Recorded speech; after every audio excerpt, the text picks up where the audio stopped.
Devlog number 29. I've kind of been doing these for a while now, haven't I?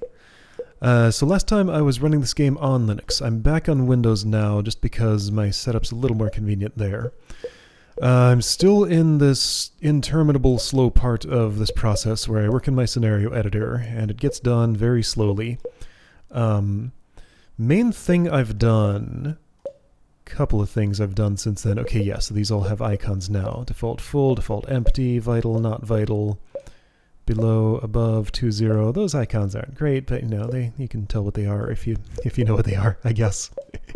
Anyway, I have a formula editor that fully works now.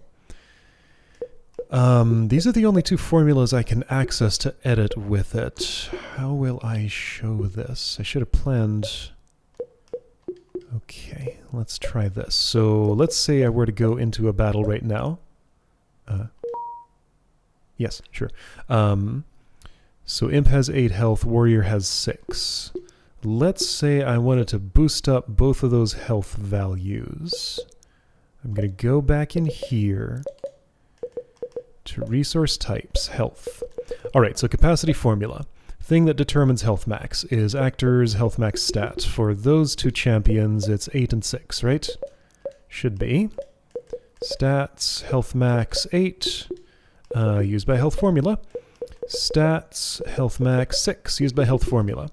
Alright, so if I go in here, resource types, health, capacity formula.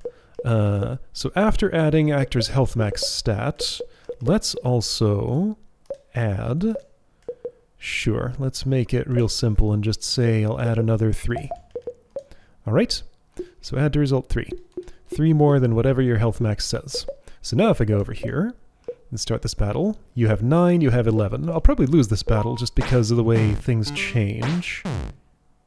No, it'll be the same. It'll just take a couple of turns longer. Although the warrior's going to waste a turn trying to use the potion, right? Yeah, warrior wastes a turn, so now he's going to lose. Warrior tried to use an item they didn't have. Imp attacks, and warrior dies. Alright. It didn't look like I was gonna... Yeah, because those are odd numbers now, I still wouldn't have won. The imp would survive with 1 health. Okay, but anyway, so that just shows that I can change that formula, and that's what it does. So this is full-featured. I can... all of these work. I can just assign a completely different value, so the assign operator overrides the previous result. This is not super user-friendly. I should... I'm gonna need to document it somehow so that things like that will be understandable, but yeah, since I assigned 1, it just discards the current result value that's being built up with those two add statements and changes it to 1.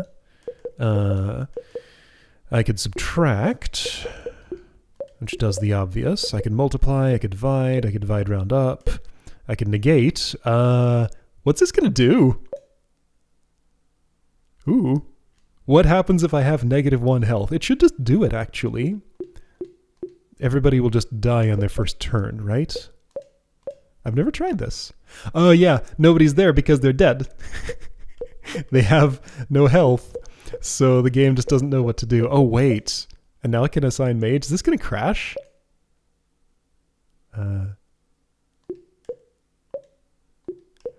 Oh, fascinating. This is like all kinds of confused. Well yeah, you're not supposed to do this. Because the champion... So it knows that that slot is filled by a champion. What if I clear this setup? Okay, there's no champion there now. I can add to party. There is a champion there now. And it knows I can't add this one to the party, but it's still showing me... Okay, anyway. This is something you're not supposed to see. It doesn't crash or anything. I should put in a safeguard against that. I need to say that, like, after interpreting this formula, it needs to be a positive number. Alright, so I'll just delete that. I can do stuff like move this up. So the assign happens before the add now. So now we're going to get 4 for everybody. I cleared that setup, but I put the warrior back, so he's there. Alright, cool. Yeah, so everybody has 4 health. It'd be more interesting if I had a different... formula to here. Let's do this. Let's set the change formula to add. Sure. So health will just regenerate by 1 every turn now, right? It should. Imp's turn. Imp gained 1 health. Imp used attack ability. Right, he's not equipped with a sword anymore, so he's only doing 1 damage. Yep. So I changed the change formula. Yeah, so this all works great. Yeah, so this goes all the way down to everything you can edit in a formula. Let's just delete these. Oops. Delete these 2. You can take the absolute value, right? So if I'd negate, I would have a negative number. If I take the absolute, then if it's negative, it becomes positive, which just that negates the negation, so it's pointless. I can clamp. So like if you have such a huge health max that you get above, let's see, this can be negative, and that is valid. If you have such a huge health max that you get above, let's just say 3, then it'll be clamped to 3. Here, let's not say 3. Let's say 7, so that we can actually see this work. So now Imp has 7 health because its health max is 8. That hasn't changed, but the capacity gets clamped. All right.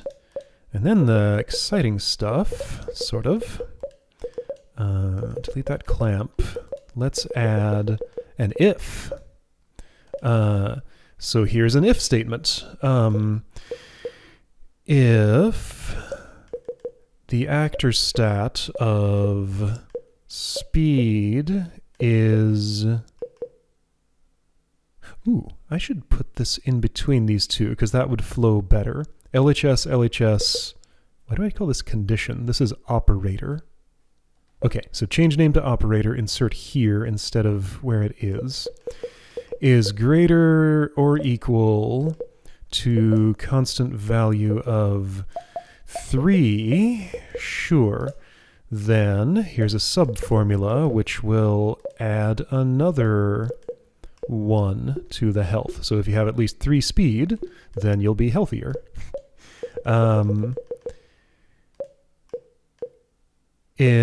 Okay, and I can get real fancy here. So instead of adding 1 to the result, let's make this an edit value operator.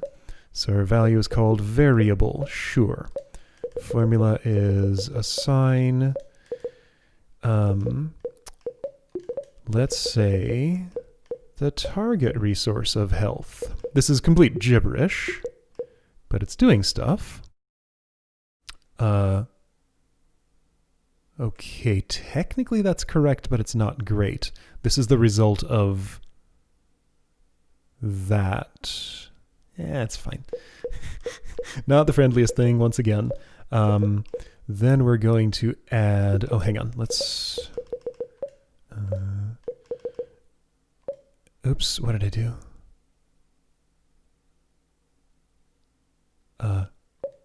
I'm not sure. What did I just do there?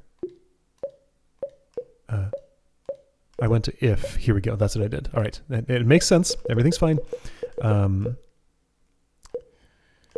Edit value. Other variable 2. Sure. A different variable. Assign 1. And then add value variable, add value. So it's smart enough to know that if I'm adding, so this is like dynamically adding variables to the function. So I can operate on variables within the formula here, and it lists it for this sort of thing. So anyway, if your speed is greater than or equal to 3, then I assign target's current health to variable. Otherwise, I assign 1 to variable 2. Then I just add both of those to the result. Again, this is gibberish, but just showing that all of those operations in the formula editor work. So yeah, I think I'm done with my formula editor. It's all good. It's a little complicated. It's very user-unfriendly, but it'll be friendly enough for me to use right now to build showcase scenario stuff on camera, and that is sort of the entire goal of what I'm doing here. So as I fill in all of these... editability for all of these scenario data types.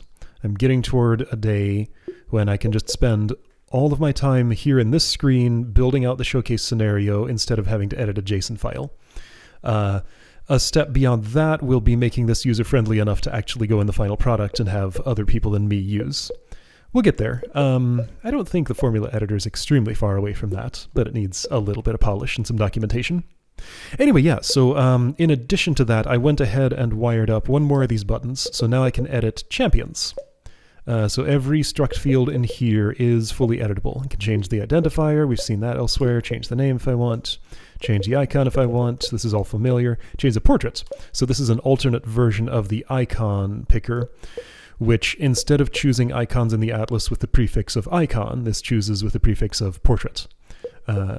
So that's how those are determined. It automatically sizes itself based on the largest one that's in the atlas. So whatever size the largest portrait I've chosen is going to determine how big these tiles are. I don't think this thing scrolls automatically, so I'll have to work on that at some point. But anyway, yeah, so I can just change the portrait, change the stats. So let's say your health max is actually... You know, I can type here if I want, but if I don't want to take my hand off my gamepad, I have these buttons for that. All right, warrior got one more health now. And he can have some energy, sure. And he can be faster, sure. Yeah, let's have some fun with this. Let's make you speed 8. Health max 7. Let's see if that gets the battle done. Move could go up, so you can move farther, although moving isn't really a part of this scenario right now. Strength, sure, let's make him hit harder. I pressed... Okay, so I pressed my cancel button. Yeah, that makes sense. If I press the cancel button on my gamepad, it should undo my changes here. I have to actually go over here and press OK. Sure. Endurance. Okay, I'm just making this guy, like, invincible now. Alright, so warrior's, like, super amazing now. Let's do this. Not even going to give him a sword, just let him do his default attack action. He's getting more turns here, so 2 in a row there, 2 in a row there. Punch for 2. Gain 1 health. Okay, so right, the health gain is still there. Why would it not be? Lose 1 health. Gain 1 health. Punch for 2. There we go. So with these super stats, he gets it done even without a weapon or a potion. Well, that's fun. And now I have some gibberish victory data that's going to stick around in my drive until I reset this scenario, because that's not how the thing actually works. That's fine, not a problem. Yeah, I can change properties. So now all warriors come with test property, for example. Now they don't. I can change abilities. Now warriors can spew. Sure, why not? I can change equipment slots. This is all that I've defined in the thing. But hey, let's make a new one.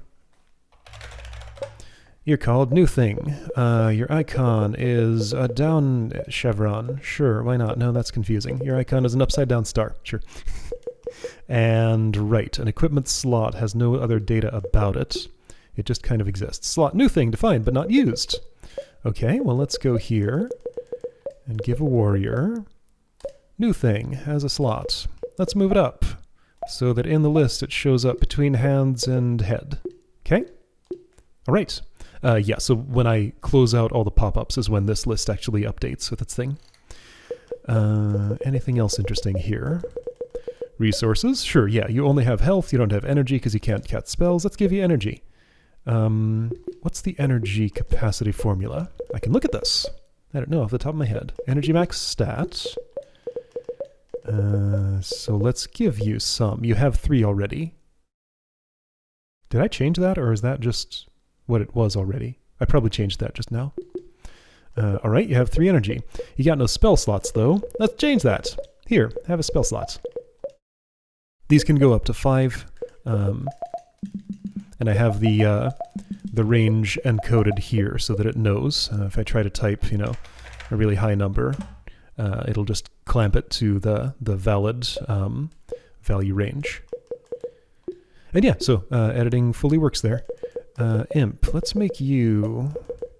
Let me give you some kind of buff to make up for what I did to my warrior. At 20 health, you'll probably get this done still. Okay, what did I do to the warrior? I gave him another something. I forget. I gave him energy. Yeah, so 3 energy. There we go. Oh, and a whole bunch of item slots. Right, so like if I equip something now, I now have 5 slots to put things in, if I want. And 1 spell slot. Sure. I'll give you a venom spell.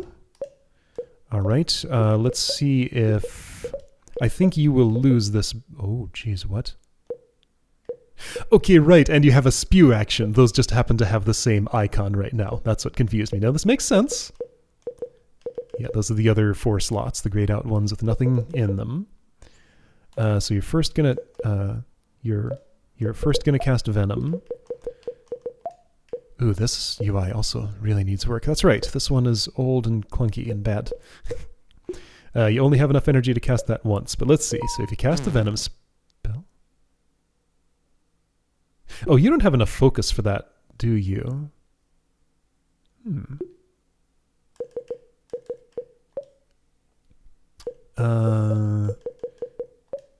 Requires 1 focus. Yeah, okay, so I have to change that a little bit. Alright, I mean, this is all arbitrary. It's kind of fun to play around with.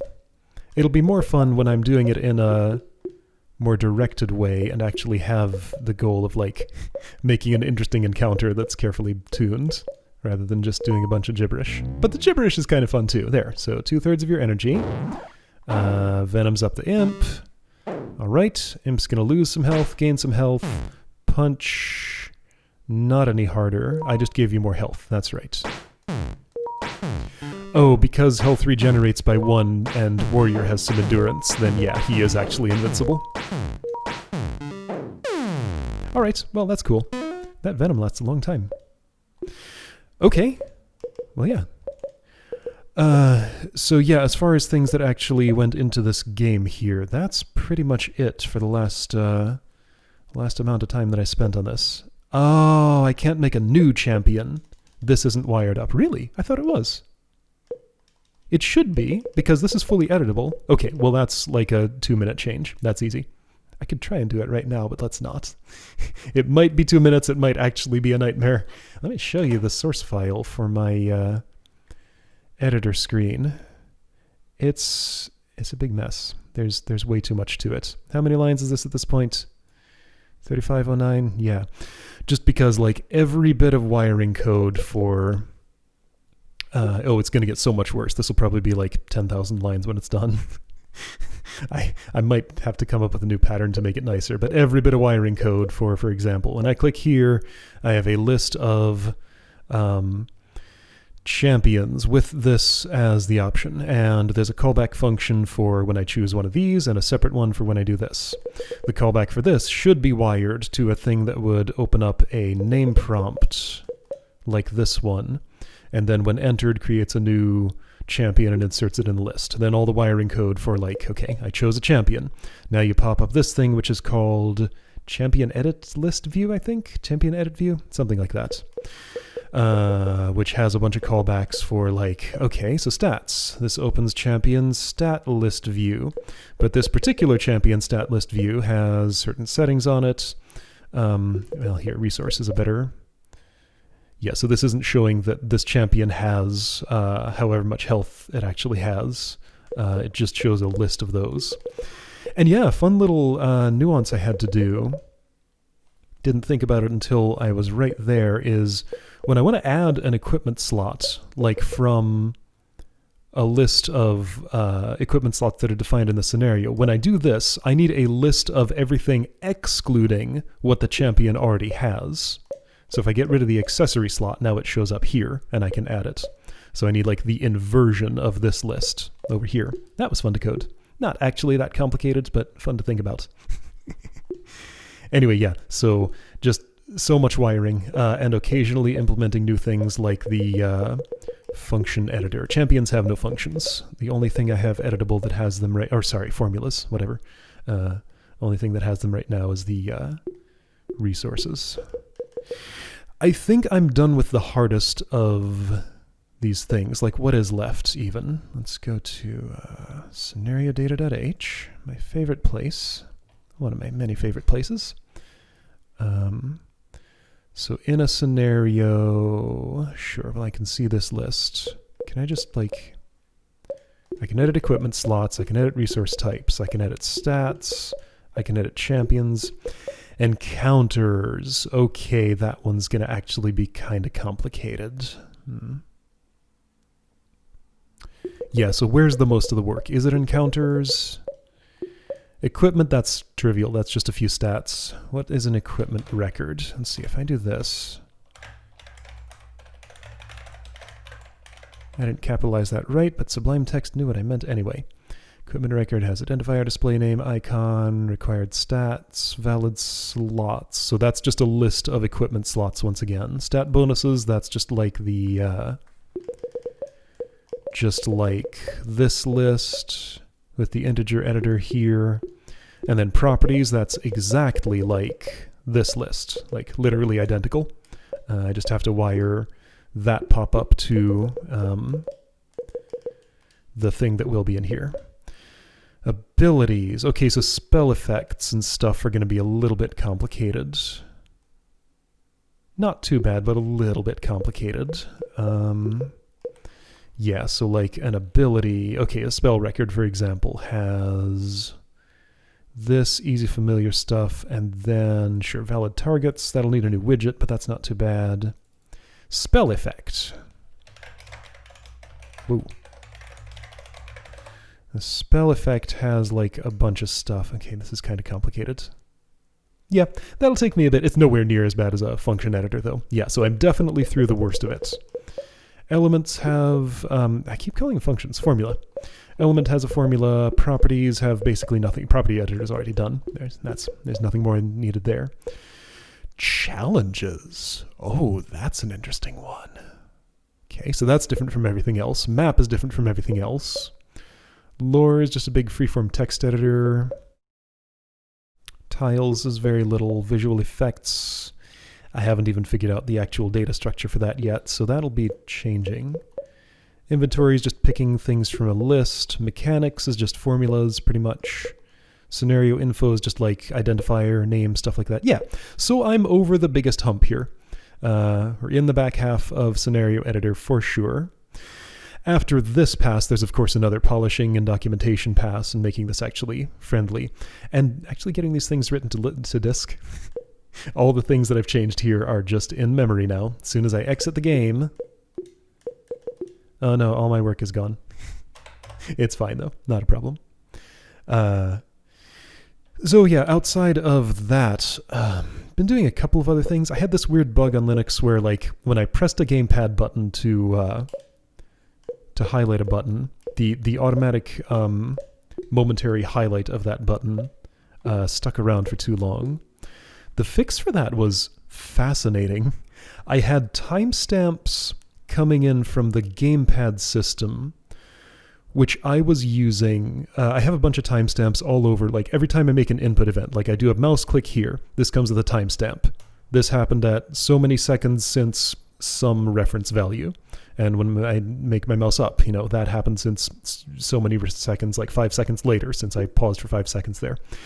The timestamps I had coming in for the gamepad inputs on Linux apparently were being measured with a different clock, just because that's how they're set up by the system internally. So I was getting a value that was way in the past compared to what my timestamp expected the end of this momentary highlight animation to be. So it was just animating for like, you know, a year or something.